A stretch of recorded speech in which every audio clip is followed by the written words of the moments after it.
Ito na yung ating poke-poke na iluluto. Siyempre, ano bang uunahin? Bawang o sibuyas? Unahin ng sarili. Tapos, yan na. Sibuyas.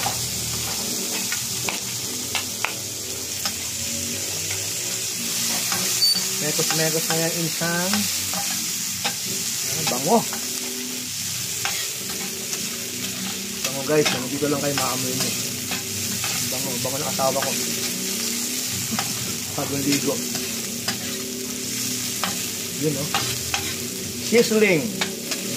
Yung nasa background na narinig yung motor, si Dominar yun, si Optimus. I'm watching my vlogs. Courtesy of Dr. Rico JTV. Biyahing Halimaw, shoutout. Sir Dan TV, shoutout din. Mr. House Husband. Kay Ninyo, Palepa yung Cruz Airsoft. O yung kaya paling Remy, gawin mo rin yung yung channel mo. Yokaris TV.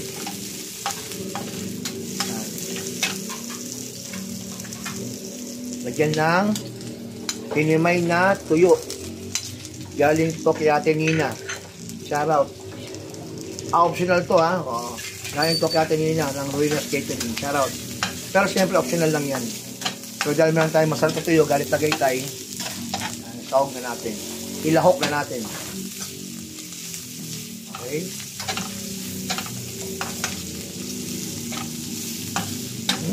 Bango na. Siguro pwede rin lagyan to. Yung ganisa, no? Kaya na mag-invento ng sarili ng version. Sunod ay ang kamatis na isang prutas. Kapag ginamit mo bilang isang gulay, gulay na siya. Pero pag mo lang, gawin mong sausawan, prutas to mga kapatid. Kamatis, pampakinis ng kutis.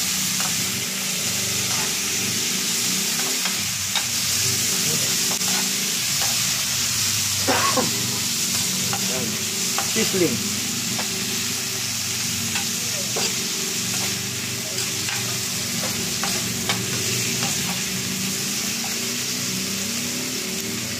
At nasawag na ang talong. Talong at bagoong. Ngayon lang guys, mekos-mekos lang. Yan ang pagluto ng poke times 2. Poke-poke ng mga Ilocano. Then, plus na yung yung sili mamaya. Okay? Good!